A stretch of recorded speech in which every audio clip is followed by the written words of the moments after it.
प्यारे बच्चों, कैसे हैं आप लोग। आइए देखते हैं संख्याओं के साथ खेलना कक्षा 8वीं गणित के अंतर्गत। प्रीवियस वीडियो में हम लोगों ने 2 अंकों की संख्या को पलट करके उसके जोड़ को 11 से भाग दिए थे तो शेषफल 0 मिला था। 2 अंकों की संख्या को ही उनके अंकों को पलट करके बनी 2 संख्याओं का जो अंतर आया वो 9 से विभाज्य है और शेषफल 0 बच रहा था। और साथ ही साथ 3 अंकों की संख्या के इकाई के अंक को दहाई पर और दहाई के अंक को इकाई का स्थान पर कर देने से और उसको जब घटाया तो शेषफल 99 से पूरा कट गया था और शेषफल हमको 0 मिल गया था। अब आइए देखते हैं 3 अंकों की जो संख्या लेते हैं, 3 ही अंक की संख्या लेंगे। यहाँ 3 अंकों की संख्या को पलट करके देखिए क्या क्या बन सकती है। जैसे मान लीजिए कि संख्या है ABC, कोई संख्या है जिसके सैकड़े का अंक A है और दहाई का अंक B है और इकाई का अंक C है। तो संख्या तो हमारी 100A धन 10B धन C बन जाएगी, लेकिन ये अंक हैं, इनको अंकों को पलट दिया जाए तो एक ABC बन जाएगी, एक संख्या BCA बन जाएगी और एक संख्या CAB बन जाएगी। वैसे जब हम लोग फर्स्ट ईयर में पढ़ते हैं तो 3 अंकों की संख्या से बनने वाली संभव संख्याएं फैक्टोरियल 2 होती है, फैक्टोरियल 3 होती है और फैक्टोरियल 3 को 3 इंटू 2 इंटू 1 मतलब यहाँ पर हम 6 प्राप्त करते हैं। मतलब 3 अंकों से भिन्न भिन्न 6 तरह की संख्याएं बन सकती हैं। उसको देख लेते हैं। जैसे मान लीजिए कि कोई संख्या 345 है, अंक है 3 4 5, तो उससे पहली संख्या 345 बन सकती है, दूसरी संख्या 354 बन सकती है, फिर 435 बन सकती है, फिर 453 भी हो सकती है, फिर 534 हो सकती है और 543 हो सकती है। यही संख्याएं बन जाती हैं। तो प्यारे बच्चों, अभी आप कक्षा 8 में हैं। 8वीं क्लास में फैक्टोरियल 3 की तरह के सवाल जानने की आपको जरूरत है नहीं, वैसे मैं बता दिया। लेकिन अभी हम लोगों को जो पढ़ना है, अगर 3 अंकों की संख्या है ABC बन जाए, फिर BCA बन जाए और CAB बन जाए, तो हमको 3 तरह की संख्याएं मिलेंगी। तो कहना यह है कि ABC और BCA और साथ ही साथ CAB, इन तीनों संख्याओं को अगर हम जोड़ देते हैं और योगफल में अगर हम 37 से भाग दे देते हैं तो भागफल कोई न कोई हमको पूर्णांक मिल जाएगा, लेकिन रिमाइंडर हमको 0 मिलेगा। ये देखना है, इसी को हमको ध्यान से देखना है। तो आइए देखते हैं, कोई संख्या ले लिया जाए। यही ले लेते हैं 345 ही संख्या ले लेते हैं। 345 लेना अगर, तो पहली संख्या हमारी 345 हो गई, दूसरी संख्या हमारी 453 हो गई, तीसरी संख्या हो जाएगी हमारी 534 हो जाएगी। इसके अनुसार हम इसको अगर हम बदल लें तो ये हमको मिल जाएगा। अब देखते हैं कि इसका जोड़ कितना हो रहा है। तो जोड़ेंगे तो 5 3 8, 8 4 12 हो जाएगा, 4 5 9, 9 3 12, 1 13 होगा, 3 1 4, 4 8 और 8 5 13 हो जाएगा। हमको क्या मिल जाएगा? 1332 मिल जाएगा। अब 1332 में अगर हम 37 का भाग दें तो बताया गया है कि शेषफल 0 बचना चाहिए। देखा 0 बचता है कि नहीं बचता है।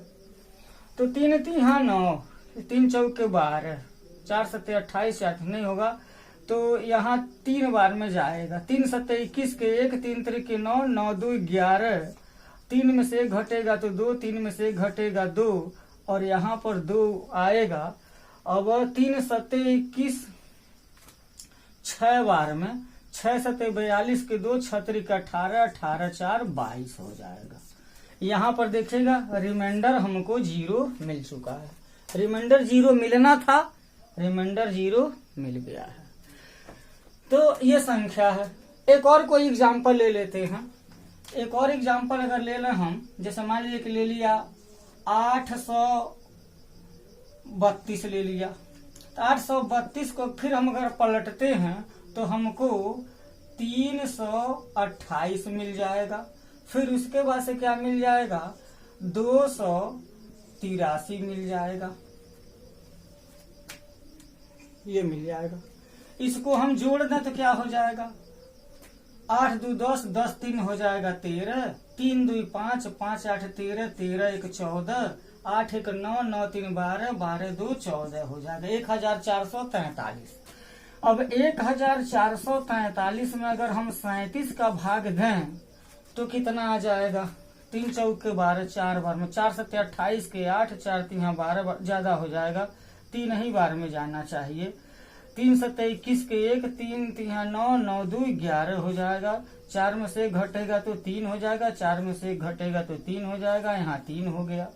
अब कितनी बार में यहाँ पर भाग जाएगा, 8 9 7 63, 9 3 27, 9 बार में जाएगा। 9 7 63 के 3, 9 3 27, 27 6 हो जाएगा 33। रिमाइंडर हमारा 0 बचना था, 0 बच गया।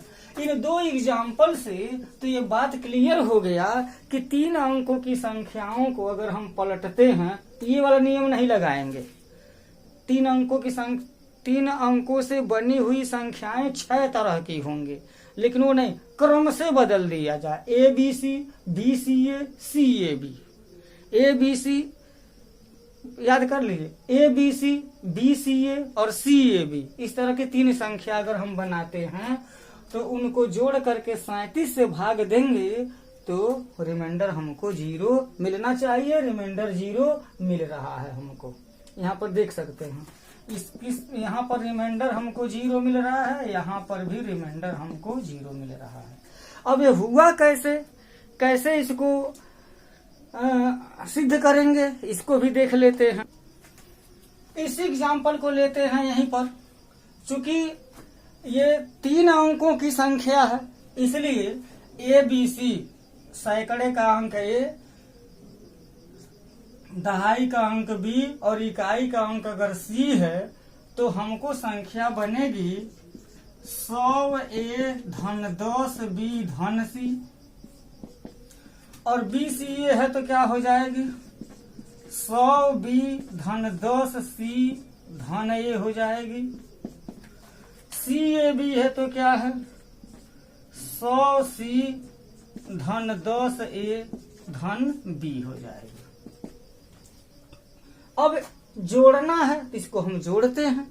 अब जोड़ेंगे तो क्या हो जाएगा, वैसे कोष्ठक तोड़ेंगे तो कोई फर्क नहीं पड़ेगा, क्योंकि यहाँ पर माइनस तो कहीं है नहीं। देखिए यहीं से 100A और 1A और फिर 10A, 10A, 1A और 100A हो जाएगा 111A। 10B, 100B और 1B, ये भी हो जाएगा 111B। C, 10C और 100C मिल करके हो जाएगा 111C।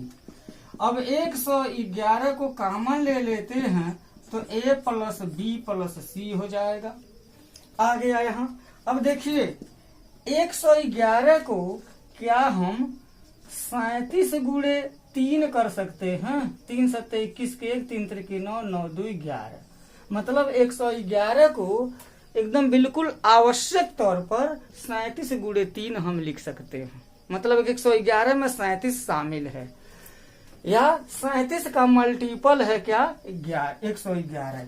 जहाँ पर लिख सकते हैं हम 37 गुणे 3 गुणे A plus B plus C। अब देखिए यही है नियम। जब 3 अंक तरह की संख्या, 3 अंकों की संख्या लिया और उनको पलटा, और पलट करके 3 संख्याएं बनाया, उनको जोड़ा, योगफल 1332 आया। उसमें 37 से अगर हम भाग देते हैं तो रिमाइंडर 0 आएगा। और यहाँ आया भी है, 2 एग्जाम्पल ले लिया गया है। क्यों आया है, क्यों 37 से भाग देने पर शेषफल 0 आ रहा है, क्योंकि इन संख्याओं को अगर हम जब जोड़ते हैं, संख्याओं के अंकों को जब हम जोड़ते हैं तो यहाँ 111 गुणे a प्लस बी प्लस सी आएगा, और 111 को हम 37 गुणे 3 a प्लस बी प्लस सी कर सकते हैं, तो 37 यहाँ पर आएगा। अब जब 37 आएगा तो 37 से हम भाग दे रहे हैं तो पूर्णांक आ जा रहा है भागफल, और रिमाइंडर हमको 0 मिल रहा है। तो प्यारे बच्चों, मैं उम्मीद करता हूं कि ये जो रूल है आपको अच्छी तरह से समझ में आ गया होगा। अब चलिए चलते हैं एक्सरसाइज पर, और वो एक्सरसाइज में क्या है कि मिसिंग नंबर्स ज्ञात करना है। जोड़ होता है, घटाना होता है, गुणा होता है, भाग होता है, 4 संक्रियाएं होती हैं, और उस पर आधारित आइए प्रश्न को देखते हैं।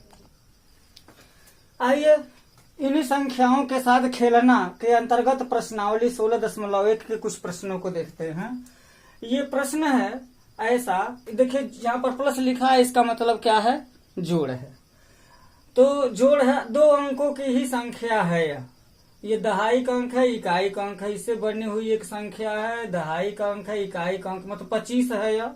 इस संख्या में 25 को जोड़ा गया है तो ये संख्या मिली है।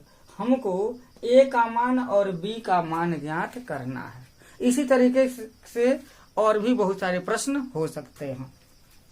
तो यहाँ ये जो मिसिंग नंबर्स हैं, इनका वैल्यू प्राप्त करने के लिए यहाँ पर 2 नियम काम करते हैं। 2 नियम ध्यान दीजिए। वो नियम क्या है? नियम यह है कि किसी एक सवाल के अंतर्गत अगर कोई अक्षर आया है तो a और b आ गया है, तो a का केवल एक जो अक्षर है, एक अक्षर का एक ही अंक होगा। एक अक्षर की जो वैल्यू होगी वह एक ही होगी।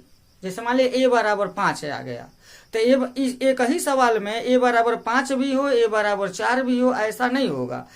केवल एक ही अंक होगा, मतलब या तो a बराबर 5 हो या a बराबर 4 हो। दूसरा नियम में लगता है कि पहला अंक शून्य नहीं हो सकता। कोई संख्या या तो 2 अंक की हो या 3 अंक की हो, 4 अंक की हो, तो उसका जो पहला अंक होना चाहिए वह शून्येतर अंक होना चाहिए, शून्य नहीं। जैसे मान लीजिए, अगर मान लीजिए कि हम लिख रहे हैं 23 लिख रहे हैं, तो 023 लिख दिया गया है या 0023 लिखा जा रहा है, इसका कोई मतलब नहीं है। इसके जगह पर हम केवल 23 लिखेंगे। 0518 ऐसे दे दिया हो तो 518 ही है, इस 0 का कोई मतलब नहीं है। तो कोई भी संख्या हम जब लिखेंगे तो पहला अंक शून्य नहीं होना चाहिए, और एक अक्षर एक ही अंक को प्रदर्शित करेगा और पहला अंक 0 नहीं। ये दोनों नियम को ध्यान में रखेंगे हम, तो इस तरह के प्रश्नों को हल करने में आसानी हो जाएगी। अब आइए देखते हैं इसका आंसर कैसे प्राप्त होगा। जैसे देखिए, यह हम जोड़ते कैसे हैं? ऐसे जोड़ते हैं, इकाई को इकाई में जोड़ते हैं, दहाई को दहाई में जोड़ते हैं, साधारण जोड़ है। और हासिल आता तो हासिल को भी हम जोड़ लेते हैं। तो देखिए यहाँ पर सबसे पहले हम एक विचार करें कि a में 5 को जोड़ें, a में हम 5 को जोड़ें तो यहाँ 2 प्राप्त हुआ है, 2 प्राप्त हुआ। अब देखिएगा, जैसे मान लीजिए लिखा हो 8 7 धन 6 9 हो, तो हम क्या करते हैं? जोड़ते हैं। तो 9 7 कितना होता है? 16 होता है। 9 7 16 होता है, और 16 जब होगा तो 16 को हम 6 लिखते हैं, हासिल 1 जोड़ते हैं, और 8 1 9 9 6 15 लिखते हैं। ऐसा है।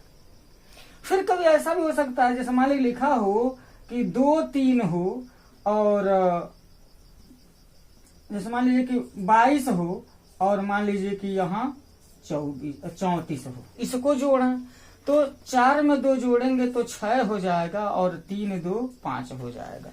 इसी एग्जाम्पल को ध्यान से देखिए, मतलब अगर हमने जोड़ा है तो 6 यहाँ भी आया है इकाई की जगह पर, 6 यहाँ भी आया है इकाई की जगह पर। तो इकाई की जगह पर 6 आया है तो इसमें हासिल भी आया हुआ है। 9 7 16 आया है, 16 के 6 लिखा गया, हासिल यहाँ लिखा गया है, लेकिन यहाँ 4 2 6। देखिए देखने में एक ही जैसे लग रहा है। इकाई की जगह पर 6 यहाँ भी है, इकाई की जगह पर 6 यहाँ भी है। ये हासिल के साथ है, ये बिना हासिल का है। ये भी हमको ध्यान रखना पड़ेगा। तो पता कैसे करेंगे कि कौन हासिल वाला है और कौन हासिल वाला नहीं है? तो वैसे पता चल जा रहा है। देखिए 7 है और यह 9 है, बड़ी बड़ी संख्याएं हैं। तो 7 में 9 जोड़ेंगे तो केवल 6 थोड़ी आएगा।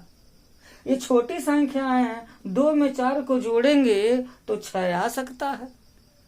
ठीक उसी तरीके से यहाँ पर देखेंगे अगर हम कि a में 5 को जोड़ा गया है तो यहाँ पर 2 आया है। समीकरण अगर हम बनाए a धन 5 बराबर 2, तो क्या ये सही है? किसी संख्या में अगर हम 5 जोड़ेंगे और ये धनात्मक ही होना चाहिए, जो a है वो धनात्मक संख्या, ऋणात्मक नहीं होना चाहिए, धनात्मक होना चाहिए। तो कि कौन सी धनात्मक संख्या है जिसमें 5 जोड़ें तो योगफल 2 आएगा? ऐसा तो कुछ नहीं है, ऐसा कोई संख्या नहीं है। तो थोड़ा मैं विचार कर रहा हूं, अगर a का मान हम 0 रख दें, 1 2 3 4 5 6 7 रख देते हैं, और 5 जो इसमें देखे, इसमें हम 5 अगर जोड़ते हैं तो 5 आएगा, इसमें 5 जोड़ते हैं तो 6 आएगा, यहाँ 7 आएगा, यहाँ 10 आएगा, यहाँ 5 3 8 आ जाएगा, यहाँ 9 आ जाएगा, यहाँ 10 आ जाएगा, यहाँ 11 आ जाएगा और यहाँ 12 आ जाएगा। ध्यान दीजिएगा, अगर a का मान 7 आया तो 7 में हम 5 जोड़ रहे हैं तो हमको 12 आ रहा है, और 12 के हम 2 लिख सकते हैं और 1 हासिल में चला जाएगा। यहाँ पर मैं बताया हासिल हो भी सकता है, हासिल नहीं भी हो सकता है। तो कैसे पता करेंगे हम? यहीं से पता कर लेंगे, बट इतना लंबा हमको लिखने की जरूरत नहीं है। समझाने के लिए मैं बोल रहा हूँ कि कोई ऐसी धनात्मक संख्या नहीं है जिसमें 5 जोड़ दिया जाए तो योगफल हमको 2 मिल जाए। 2 नहीं मिलेगा, या तो 2 मतलब या तो 12 हो सकता है, या 22 हो सकता है, या 32 हो सकता है, 42 हो सकता है, 52 आदि आदि हो सकते हैं, 92 तक हो सकता है। क्या है? तो ऐसा इसकी बातें छोड़ दीजिए, ये पहला वाला ले लेते हैं, ये पहला वाला 12। तो 12 अगर हम, तो ध्यान दीजिएगा, अब इसको मिटा देता हूं।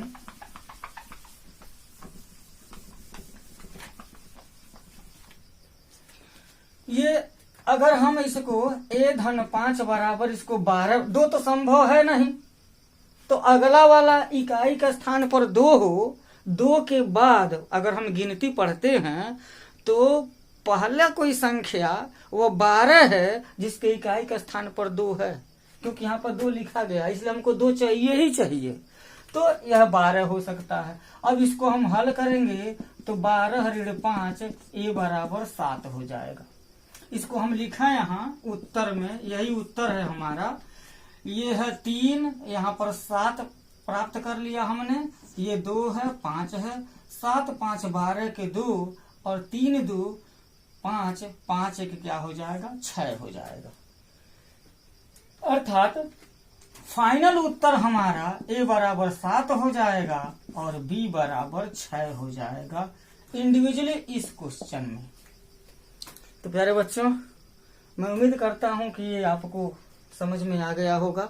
चलते हैं नेक्स्ट क्वेश्चन पर। दूसरा क्वेश्चन है, 2 अंकों की संख्या है, दहाई का अंक 4 है, इकाई का अंक a है और ये 98 है। इसमें इसको जोड़ा गया है तो हमको संख्या प्राप्त हुई है कौन सी?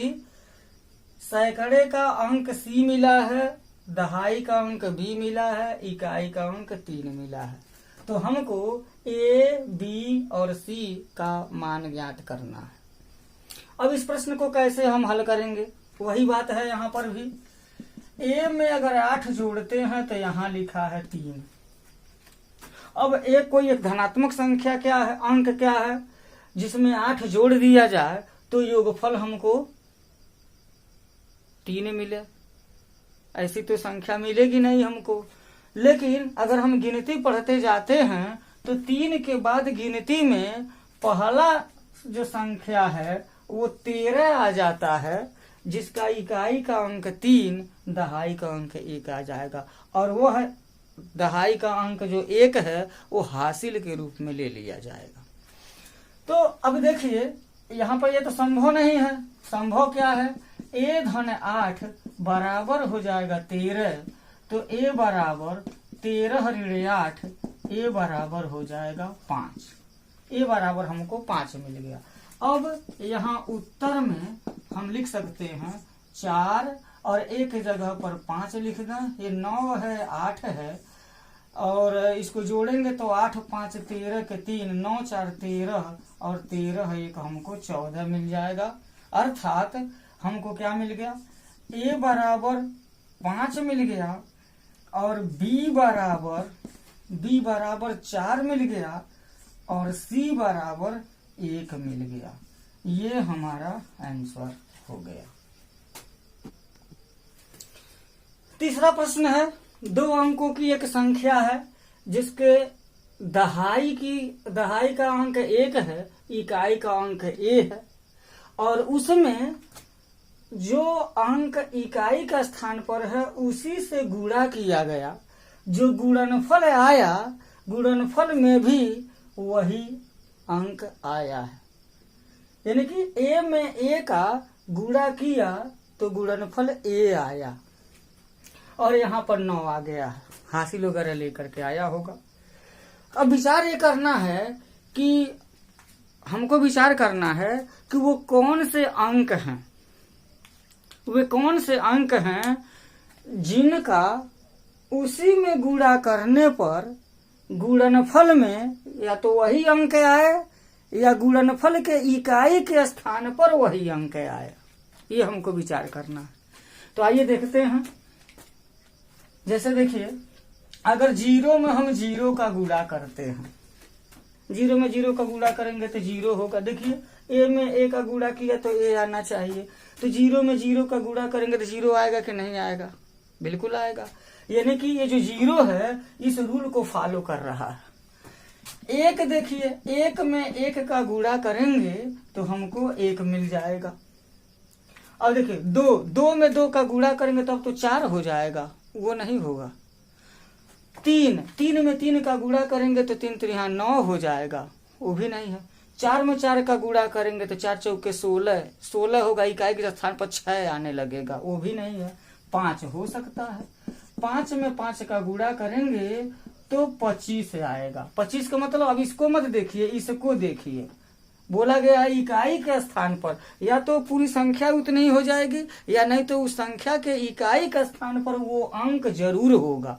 तो 5 5 25, तो 25 आया, 25 के इकाई के स्थान पर 5 आ चुका है। अब 6 को देखते हैं। 6 में 6 का गुणा करेंगे तो क्या हो गया? 36। यहाँ पर भी 6 आ गया है। क्या 7 होगा? 7 से 49 नहीं होगा। 8 होगा? 8 8 64, 4 आएगा, वो भी नहीं होगा। 9 होगा? 9 में 9 का गुणा करेंगे तो 81 हो जाएगा, 1 हो जाएगा, वो भी नहीं होगा। तो और 9 तक ही देखना है, 0 से लेकर के 9 तक ही देखना है हमको कि उन्हीं से संख्या बनी होगी।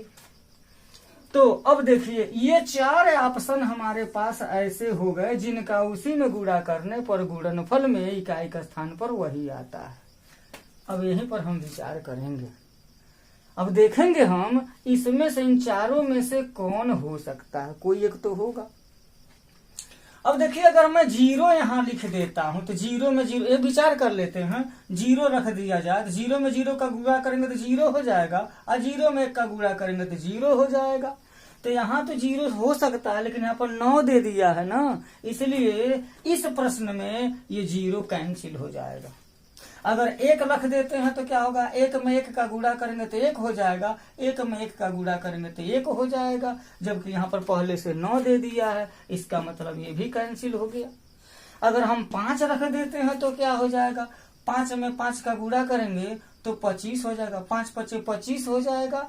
और देख लेते हैं, यही देख लेते हैं, यहाँ पर 5 कर देते हैं, 5 कर देते हैं, और यहाँ 9 तो फिक्स है, यहाँ पर 9 होना ही होना। अब 5 में 5 का गुणा करेंगे तो हो जाएगा 25 हासिल, 25 के 5 हासिल हो जाएगा कितना? 2 हो जाएगा। 5 1 5, 5 2 7 हो जाएगा।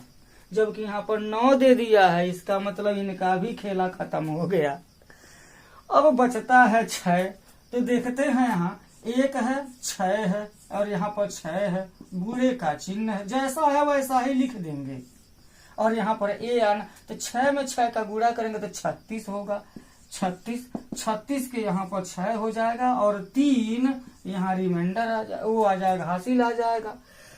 अब 6 में 1 का गुणा करेंगे तो 6 कम 6 और 6 में 3 जोड़ेंगे तो 9 हो जाएगा। ये 9 आ रहा है, 9 दिया भी है यहाँ। इसका मतलब ये हो गया कि इस प्रश्न का जो हमारा उत्तर होगा क्या होगा, a बराबर 6।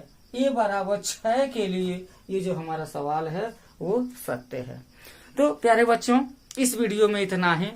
मैं उम्मीद करता हूं कि जो भी यहाँ पर बताने की कोशिश किया गया है आपको बखूबी समझ में आया होगा।